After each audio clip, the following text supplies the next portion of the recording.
And hello, one and all, and welcome to my live review for tonight's edition, the Halloween edition, October 31st, 2016, for Monday Night Raw. We're going to take a look at everything that took place on this edition of Raw that aired live from Hartford, Connecticut.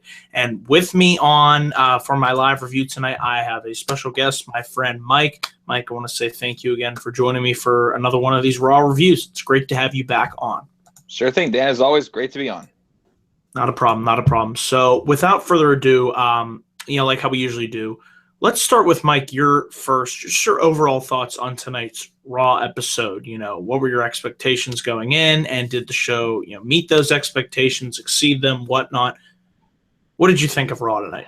Overall, I do think, like you said before we got on, it was better than we thought it would be. It wasn't extremely great. There were a couple things that I was like, whoa. So be it, or what it was. But I think usually, like most holiday episodes, they focus more on the holiday than the episode itself. I don't think tonight they did focus on it too much. I was quite fine with how that pace went. Yeah, that's what worried me going into this. I was like, look, we're 3 weeks away from Survivor Series. There's no need to do this bullshitting of Halloween. I mean, I know it's Halloween, but there's no need to devote the entire freaking episode to Halloween. And right, yeah. Did you watch the 4th of July episode? Because I know I avoided that thing. Yeah, I watched that. That was bad. Yeah, that was not really too great. So compared to that, which in my opinion was the worst Raw of the year, this came nowhere near that level. Definitely, yeah. So, I mean, we did get a few things that were awful, and we'll, of course, talk about that. But, yeah, I mean, let's just go right into it. I really liked how this show kicked off. I mean, what better way could you kick Raw off than with freaking Goldberg? When his music hit, I'm like, all right, this is great. I love it, Gets the show off to a bang. Goldberg comes down, they're chanting his name. The fireworks go off. He walks through the fireworks, breathes the smoke, and then he goes down into the ring, and just before he begins to talk, Paul Heyman shows up, and I'm like, all right, I already like this. I'm like, where is this going to go? And Heyman says he's going to make Goldberg happy. He says not only is Heyman's client a beast, but he's an impatient beast. And I love the way that Heyman played this up as, well, maybe Lesnar will be there tonight. And Heyman has Lesnar's music play, and that he's just back there smirking and laughing, and you knew the whole time this was one big rib by Paul on Goldberg. And, as Goldberg was looking to confront Heyman, Rusev came down to the ring. Now, this I was very interested in. I saw the potential, if they wanted to go this direction, of, what do you think, Mike, of Rusev versus Goldberg? I mean, it would be great. I mean, I don't know how long Goldberg's really going to be around, but I mean, I wouldn't mind at least give Rusev something to do. Now that he's out of the U.S. title picture, don't put him back in the doghouse like he did when he lost to Cena. That's what I was a little worried about. About after losing last night, he'd go back in that direction. So hopefully they do go some direction with him, because he deserves it, no doubt about it. I really liked what Rusev had to say here. I thought he had fire, intensity. He got right up in Goldberg's face. He said, who the hell do you think you are? He says, you think you're a superhero, but Rusev ain't buying it. And Rusev said, you have two moves, the jackhammer and the spear, but he pretty much called Goldberg an old has-been. He doesn't have it anymore. And, before, Rusev punched Goldberg, Goldberg pretty much no-sold it. And then, Goldberg hit some knees to Rusev and got him up for the jackhammer, so that looked nice. And then he hit the spear on Paul Heyman. I loved it. It wasn't the best spear, but it was still, the spear. And I'm glad he speared Heyman. That's exactly what I wanted to see. I thought this was a really good segment. I really liked this segment, and I liked how, I didn't think Rusev was buried. I thought, he looked good in this segment, for the most part. And going in there against Goldberg, getting right up in his face. And like I said, I want to see Rusev versus Goldberg. Maybe you could do it at the Royal Rumble. Who knows? But I'm just throwing it out there. Mike, what did you think of the overall segment tonight? Yeah, definitely. The right way to kick off the show. I thought maybe they might have had Goldberg wait till the end, but I was fine with him starting off at the beginning. And, of course, that spear. Oh, my goodness. I didn't expect him to spear Heyman. I thought he was going to wait for Rusev to get back up and spear him. But then when he speared Heyman, I'm like, whoa. Wow. Yeah, okay. Like, when's the last time you saw somebody getting physical with Heyman? Probably, should I say his name? CM Punk? Probably him, yeah. But yeah, just a really great segment to kick off the show. It's just a shame that we have to talk about this. I know I don't want to talk about this, but you ready for it? Here we go, folks. Sure. The trick or what the hell was the stupid trick thing or called? street fight? The who gives a shit match. No, I'm kidding. It was, yeah, whatever you said. We're only going to say it once. It was pretty much Enzo versus Luke Gallows. Enzo and Cass, they're awesome. You know, how can you not love these guys? And they are, like you said, Mike, the only team that could get off by pulling off wearing a Toy Story costumes to the ring. Cass was Woody. Enzo was Buzz Lightyear, so I didn't have a problem with that. What I did have a problem with was this stupid stipulation. I mean, this was just dumb. I hate when they do this. Remember they did the Miracle? See, I'm already laughing. Miracle on 34th Street street fight. It was awful. We were there for that in Pittsburgh. It's just they do this every year. What did they do for 4th of July? I'm sure they did something stupid. They on did that some night. Tag match between like people who are American and like people who are not American. Oh yeah, it didn't really make any sense. I don't just get why it's Halloween, but why do you have to do something like that? This served no purpose. It was 50-50 booking because Enzo won. I thought, okay, maybe you're going to make the club, get the win here after they won at Hell in a Cell, which I was all for. I was happy that the club won. But to me, it's kind of downgraded them. I mean, threw a pumpkin on their heads. It's just like, I did not like this at all. What did you think? I mean, at first, I'm like, okay, it's like two different people like in a match kind of like this, because you've seen like the same people in like matches like this a while. But after a while, I thought, this kind of feels like it's right back with, the club like trying to go in a different direction and more so entertainment, not just their brutality. That's what it started to feel like after a while. And I'm just like, yeah, this is not actually pretty fun at all. So I can agree with you. It definitely probably hurt the club a little bit, in my opinion.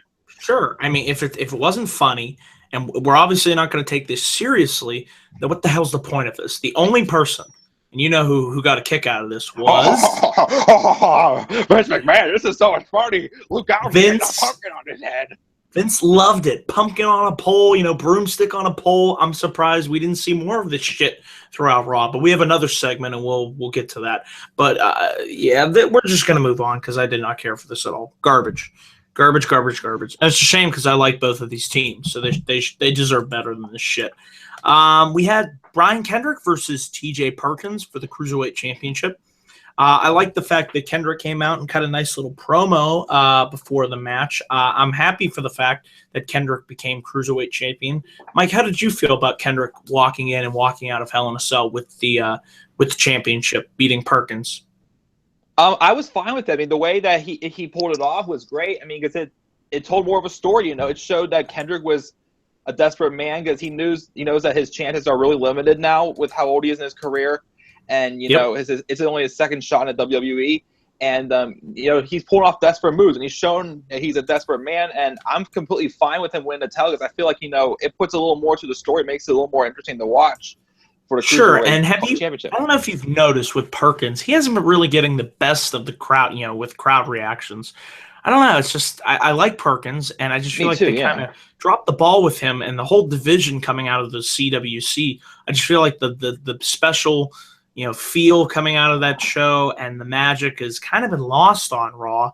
I want them to get back to that level. I don't know what they need to do, but it's just like whatever they're doing on Raw, whether they're just toning these guys down, limiting their time, not really telling enough of a story. To me, I felt like Kendrick was the only guy that had a story going in the entire division. So I feel like that's something that's hurt the Cruiserweight division. I agree. I agree on that. That. Definitely. It's like you say, it's not the same how it was in the Cruiserweight Classic. You don't see like the energy that's there, and the reason why probably Kendrick's the most qualified right now is because he's actually like has a story for him. We are actually feeling for him. You know what I mean? So what I liked was it was a nice little match here. The fact that Kendrick intentionally, I believe, got himself counted out so that way he retained his championship. And you liked the fact that Perkins got right up in Kendrick's face and just began laying a beat down on him. So still obviously I liked throughout the match the fact that he showed that he was upset, the fact of what happened last night when Kendrick suckered him in and that cost Perkins the championship. So we'll have to see where they go with Brian Kendrick, but one avenue I'd like to see is I'd like to see it Survivor Series or within the future. I'd like to see Rich Swann, seeing as how he pinned the champion now a week ago on Raw. The only way that makes sense is, shouldn't he get a championship match? Logically. Yeah, I agree. Yes, definitely. But I do agree. It feels like that T.J. Perkins needs one more chance, and none of Kendrick. What he did tonight makes perfectly sense. Desperate move out of him, and Perkins was going out and make these pits. But it's obvious that Perkins does deserve one more shot, and it's probably going to have some type of stipulation on it, probably, to really test Kendrick. Sure, we'll have to see, and I'm just really interested to see what they do with Kendrick as Cruiserweight Champion. So, with that, we move on to, Mick Foley. Mick Foley would make his way to the ring, and he talked about what happened to Hell in a Cell and everything that went down with Jericho in one of the 3 Hell in a Cell matches. Eventually, Jericho and Owens would get down in the ring, confront Mick Foley. This would eventually lead to the announcement that Owens, Jericho, and Roman Reigns would all be the first 3 members of Team Raw to go up against Team SmackDown, so no real surprise there. Eventually, Owens, would say that Foley is jealous of him because I like the fact that Owens walked out of his first Hell in a Cell match a winner, while Foley made a name for himself by being a loser. And I also like the fact that they brought up that Foley lost the Hell in a Cell match versus Triple H, which is one of my favorite Hell in a Cell matches.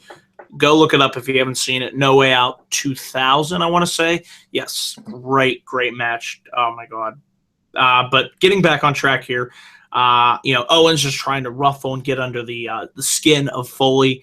And the one part of this, and I know I mentioned this when I was watching Raw, I love the fact that Jericho talked about the key. The key of flinging around. And he said the key. Welcome to the new meme, folks. It is now the key of Jericho. We got the gift of Jericho.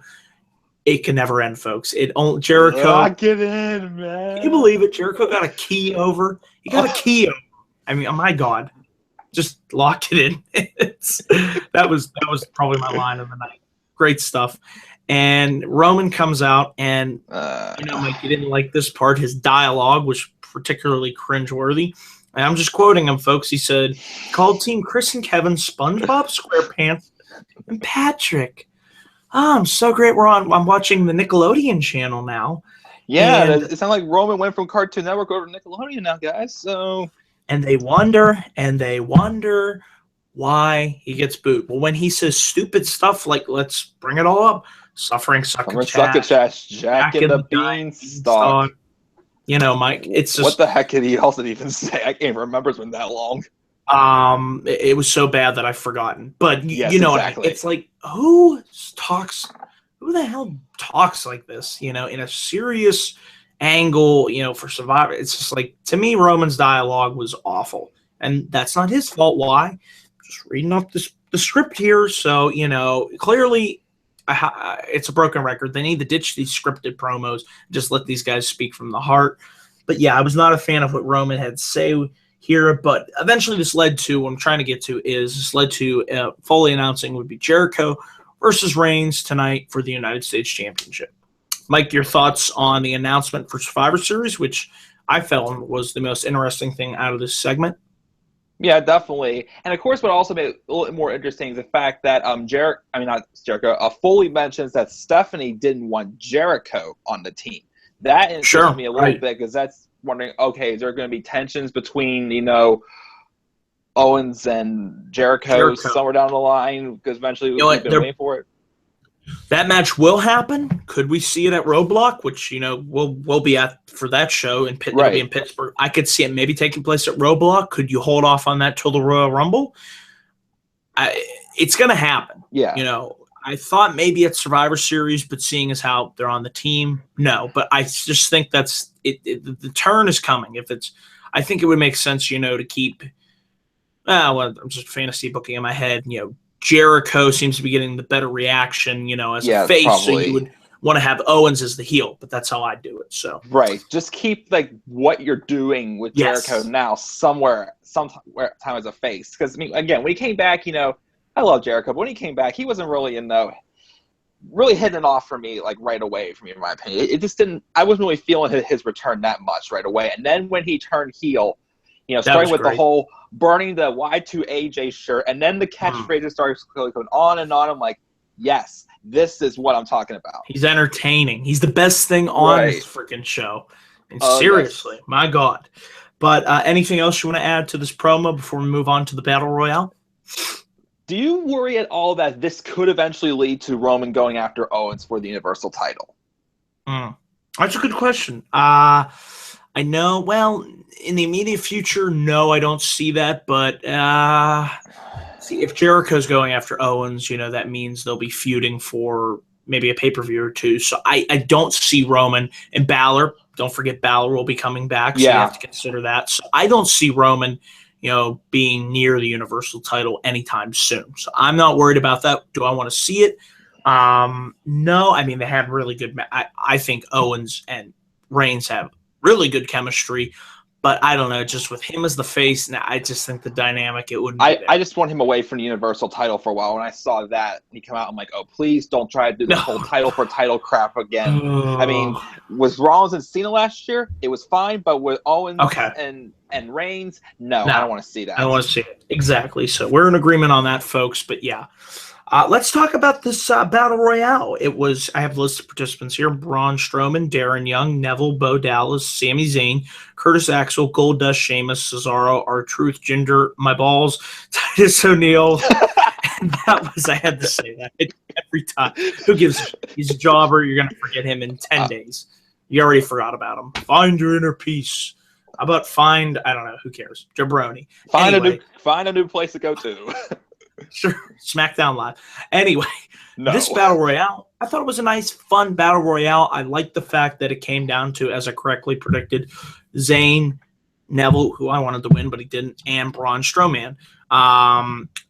Neville was thrown out by Strowman, so it came down to Sami Zayn. I thought they had a nice little sequence there, playing up their brief, bit of feud that they've had going on the past couple of weeks.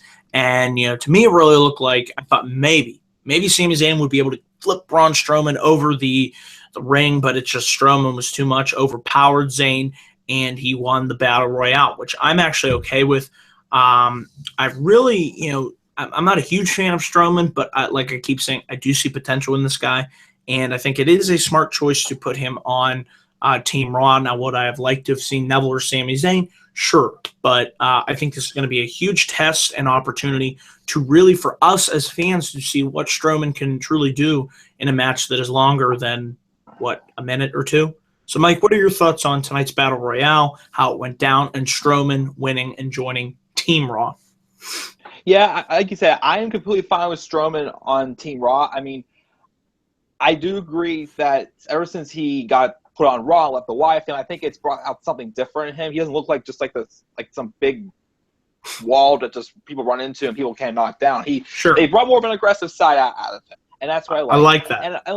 And like you said, also is I'm glad that it came down to a couple people that we would actually want to see. Like I came down between Neville, Strowman, and Zayn. People that we actually do want to see and make us care to keep us staying in tune for that. If it was like, R-Truth and like Strowman and like somebody else towards the end that we don't even give a crap about, it's just like, no, just please finish this. We actually wanted to see what happened, because we know that there's tensions boiling between Sami Zayn and Braun Strowman, and they teased that Sami Zayn could beat him, almost, but not quite. And it's okay. I think I want to see Sami Zayn have a feud in a direction, but I think in this point it's okay if he takes the loss, because he is the underdog, like Bayley did tonight. So, for their characters, I don't think it's harmful. I just want to see Sami Zayn have a feud and a direction going forward, because the show's going to be in Canada. He deserves to be on Survivor Series. It goes without saying. So hopefully they have something planned for Sami Zayn. I think it goes without saying. So anything else, Mike, you want to add about the Battle Royale before we talk about the next segment? Nope. Okay. We had a fun little backstage segment. It was the New Day. They were dressed up. One was Xavier Woods was Papa Shango. Big E was dressed up as a Nation of Domination member, and Kofi dressed up like the Godfather. And I actually thought this was a really funny backstage segment with the New Day. I love the fact that they dressed up as wrestlers from the past. And what we got out of this was that this was confirmed that the New Day are officially, no surprise here, captaining Team Survivor Series. And I just want to throw this in there. We're not going to talk about it for that much, if at all, but I just thought it was a funny segment with the New Day, one of their funnier segments in recent memory, and actually utilized the Halloween theme to where I wasn't cringing and wanting to change the channel. So kudos to WWE on that. But Mike, let's talk about the fourth match of the evening. It was, I believe, a rematch from the night before at Hell in a Cell on the pre-show. Rich Swann, Lince Dorado, and Cedric Alexander versus Nice, Gulak, and Daivari.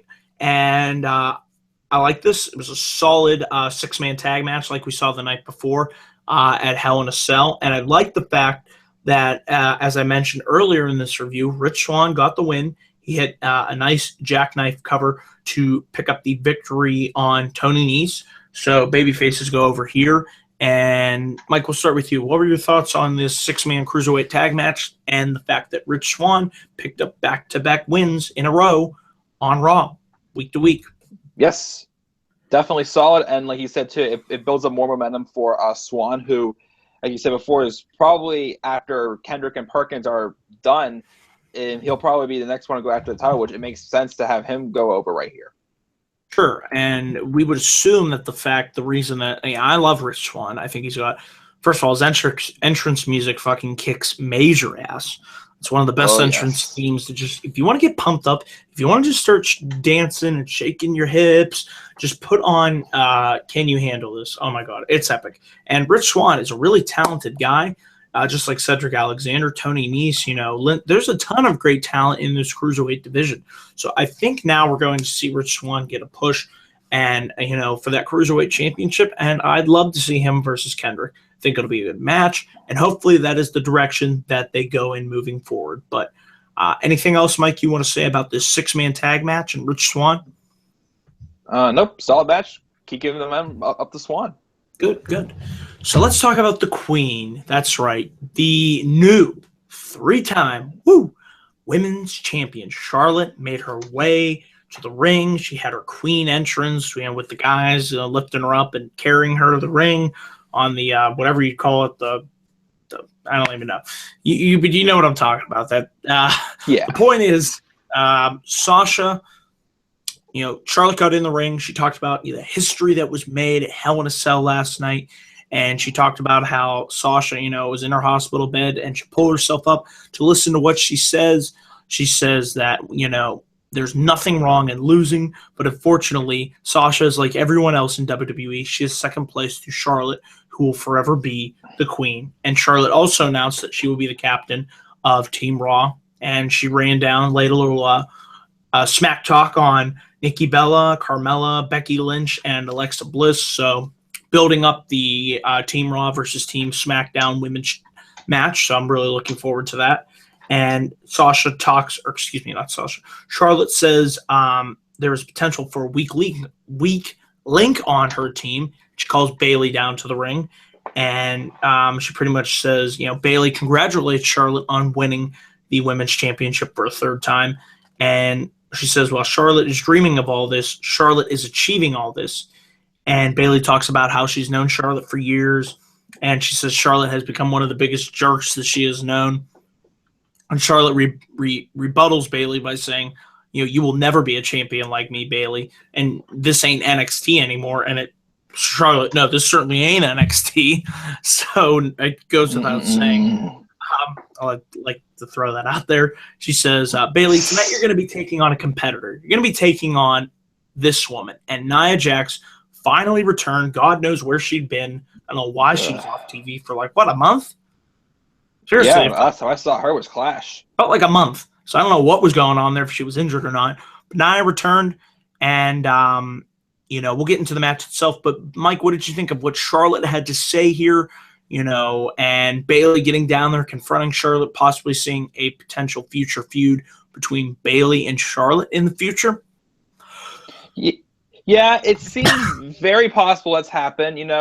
Right now, after a win last night, Charlotte has all the right with how she's been written all year to be saying, I am the queen, I am the best. Because, again, even though I was really hoping Sasha win last night, Sure. Last night's win for Charlotte, is really showing that not that she's not just the best women's wrestler on the roster, but she's one of the best stars on this roster, period, pretty much, in my opinion. And then, of course, to call out Bayley the weak link. And if you are going to set like a future feud between Bayley and Charlotte, right now, calling Bayley the weak link, making her look like the ultimate underdog once again. Building her up, and then having her taking on Nia Jax and just I wouldn't say she got destroyed tonight. Like I've seen Nia she put up a good fight. Yes, definitely, yes. But still, like not come up a little short tonight. Came up short. That's okay. And like I said to you earlier, also, if for some reason they do decide to go with the Raw Women's Tag team beating SmackDowns, I think the best way to do so is for Bayley to pick up the winning pin. You could do that, or you could have Nia completely dominate and destroy. There are a number of options that I think they could go for here. So you could see that happening as well. But Jax versus Bayley, solid match here. Like I said, Bayley came up just a little bit short, so I think it's okay if Bayley loses. Just don't have her lose too much. Have her pick up the win here and there. But I just think it will help. Establish that, she is the underdog. She will have to fight, scratch, and claw, and that's what made Bayley so lovable, so awesome to watch in NXT, was that, she'd lose, but eventually, when she won that really big match, boy, oh boy, did it mean something. And I think if you follow that same formula with Bayley on the main roster, she will be one of your biggest, not only female stars, but overall stars on the main roster. Bayley has massive potential to be one of the biggest stars that they can have in a while. So, huge Bayley fan, as you can tell, but I like this face-to-face. I like the match with Nia. And, I enjoyed what they did with the women tonight here on Raw. So, anything else, Mike, you want to say about Nia versus Bayley?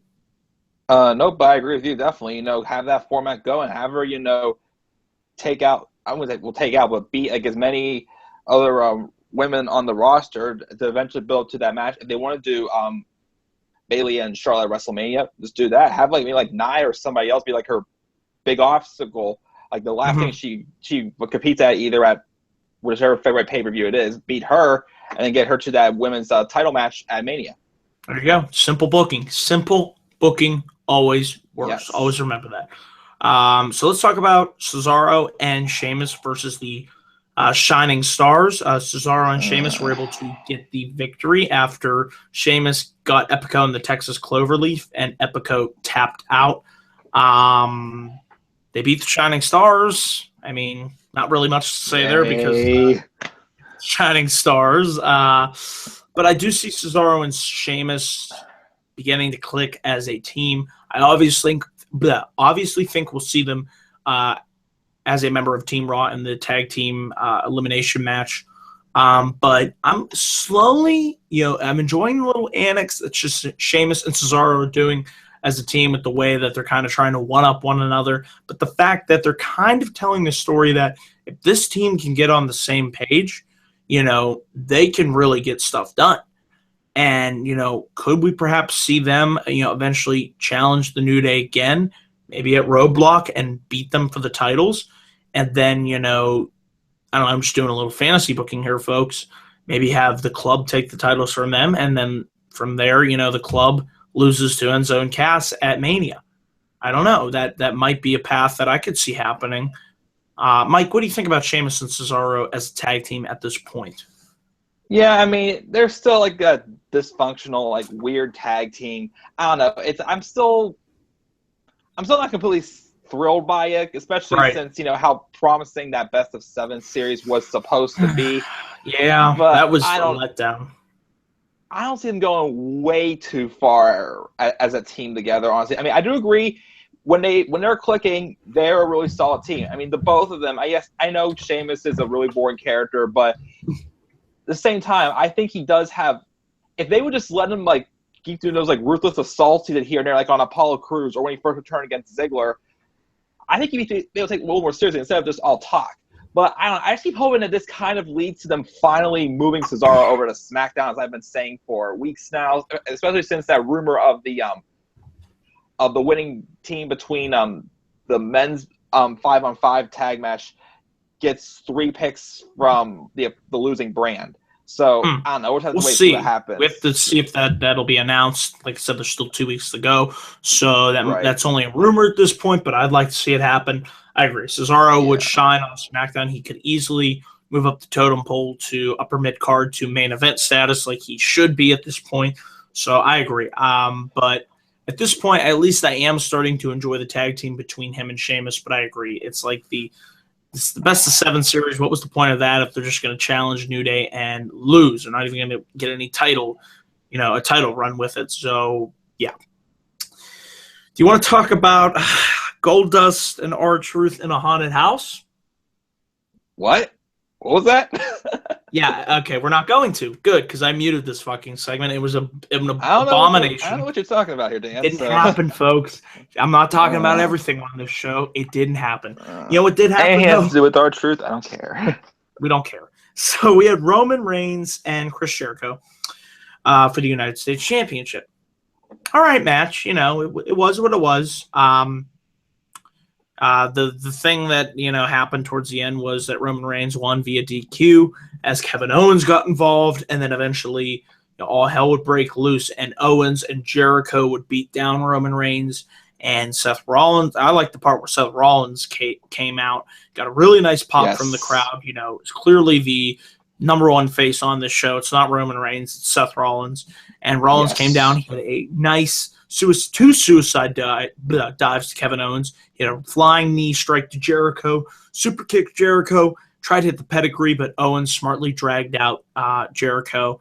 And it was interesting that Reigns and Rollins both stared down each other to end Raw. So the fact that I think Rollins will be added to Team Raw, we could see a mini potential Shield reunion possible at Survivor Series. I mean, think about it. What if it came down to it's Dean Ambrose as the last team member for SmackDown, and Roman and Seth are the last 2 members as well?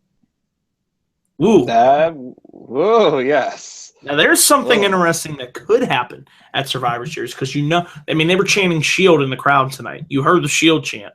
So it's an avenue they could explore. That'd be really interesting, seeing how the dynamic would happen. But, Mike, what did you think about, this match and what happened post-match? Yeah, I'll be honest. It wasn't as good as I hoped it would have been. But, it was what it was, like you said. I do like what happened afterwards better, of course, with Owens and Jericho beating down on Reigns. And then I'm thinking, okay, Seth's got to come out. There's no reason why Seth's going to, let this, what happened last night, go off to the side, especially with Jericho, because Jericho was the biggest reason why he lost last night. Yes. And then he comes out, and he just takes both of them out. I just loved how aggressive he looked and everything. He just looked really great, taking them both out. And like you said, I definitely wanted to see what would have happened if just him and Reigns, were standing side by side, what would happen again. And I do like how they just had a stare down, wow, okay, it wasn't hey, we're buddies again or something. It's because no offense, no, would you really want to forgive somebody right away for what he did 2 years ago? You know what I mean? Like I said, I keep the potential I'm glad you mentioned that. Are they going to really, is Reigns ever going to, let go what Rollins did to him a couple years ago? Be hesitant. Logically, think about it. If somebody did that to you, they were your friends, they stab you in the back, and then they try and become friends with you again, you'd be hesitant. It's like, wait a minute, you stabbed me in the back, so why should I trust you?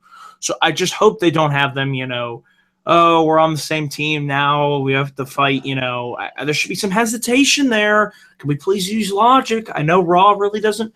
It tries to avoid using logic at every possible turn. Although tonight I thought they did a decent job at using logic, but it's just you're right. There needs to be hesitation between Reigns and Rollins, after everything that's happened. Right, definitely. Like I said, you I can very well see in a few weeks maybe having a tag match with Rollins and Reigns versus Owens and Jericho. But again, don't be okay, let's put ourselves aside, let's do this. Let's just Reigns be all right, but I don't know about this. You know what I mean? Have hesitation. Don't be right away thinking, oh, we're back on the same page again. No, that can't be the case. But this creative team, they'll do that anyway. And that's what hurts this show. You know, it's like and one rant that I'm gonna have on this show. I love the fact that they went from, and this just shows the overall tone of the show is out of whack. And you know where I'm going with this. Remember after we had that trick or treat fight or whatever it was called, and then they tried to show us an image of an ambulance. It's like, okay, so you want me to go from this is a joke, we're having pumpkins and bobbing for apples and kendo candy cane sticks to an ambulance? It's like, isn't that a little bit tough to go from one thing to an ambulance? Just saying. Did anybody else notice that? Yeah, I don't know. That was kind of goofy. I had to agree on that. Yeah. It's like if they did that on The Walking Dead. No, they do not do that on The Walking Dead. You know what happens on The Walking Dead? There's a tone on that show, and Negan took a freaking baseball bat and bludgeoned the guy's brains out. And they kept that serious tone throughout the entire episode. So that way I was invested from start to finish. It's just like, I wish Raw would go back to just have, who are we marketing this show to? That's the problem too. We're marketing to the kids. We're getting some adult references in here. It's like we're all over the map. Stick to one age demographic and appeal to it, please. I don't know if you noticed that too, like the mixed messages you get here from who they want to appeal to. Yeah, it's confusing. I do agree on that. Definitely, yeah. It's like, if you want to go after the adults, do that. If you want to appeal to kids, fine, do that. But just make up your mind, okay? You can't. And this, it's funny, real quick before we go off the air here, it's like, it's funny, as they're trying to appeal to everyone, their ratings continue to go down and down and down. Just saying. Just want to throw that out there. It's just kind of funny. Do you think they should go back to TV 14 era or I don't PG-13 maybe? Yeah, I don't know. think the rating helps. I mean, yeah, it would make it edgier, but it's the creative. That's what really hurts this show. The creative. Yeah. That needs completely gutted and overhauled. Fire these writers, put people that actually have been in the wrestling business. Remember, I mentioned that to you. Maybe, having a guy like Bubba Ray Dudley seemed to have some good ideas on Twitter. Maybe having a wrestler on your freaking creative team. Oh, no, we can't do that. They might actually incorporate wrestling ideas on a wrestling show. But remember, folks, it's supposed to be sports entertainment. Right? They don't like calling it wrestling. It's just a whole nother issue. They're sports entertainment. They're afraid to admit they're wrestling. I could go off on a whole rant here, but I don't want to. Mike, let's bring things back. Yes. End of this review before we go off the rails. What grade would you give tonight's edition of Raw? Because for me, I'm going to give it a B. A just solid B for Raw tonight. Yeah, I'm a little back and forth. Again, there was stuff that I thought was great, stuff that I thought, wasn't so great. Yeah. The B minus. B minus? Okay. It's right in the range where I was thinking. Show, but again, there were definitely some things that were just like, that didn't need to happen at all in that show. You know what I mean? Okay. I'm seeing Ultra says he gives it a C. So yeah, I'm thinking the B minus, maybe C plus, but I'm going with the B. Like I said, it was much better than I thought it was going to be. So thank God it wasn't. I agree. So yeah, that's it, folks, for this live Raw review. Mike, before we go off the air, you can get a plug in for your channel. Yeah, really quickly as usual, my channel is the Club of the Man 1993. As always, I should do whatever I want: video game, let's plays, any wrestling talk shows. Going to have my Survivor Series card hopefully up sometime this week. Check out my NXT Richter card. I just made that last week. And yeah, that's all. All right, folks. And, that is it for this live Halloween Raw review. I hope you all had a very safe and happy Halloween. Please remember to click my like and subscribe button for more video content coming soon to this channel. I'll be back up tomorrow night for the A Show review for SmackDown Live. Cannot wait for that. Should be a good show. As we are on the road. James Ellsworth Show. James Ellsworth Show. What's going to happen with Ellsworth and Ambrose? Come on this channel and find out. I'll break it all down for you. So that is it, folks. Thank you again for tuning into this live Raw review, and I will see you all tomorrow night for SmackDown Live. Until then, guys, take care.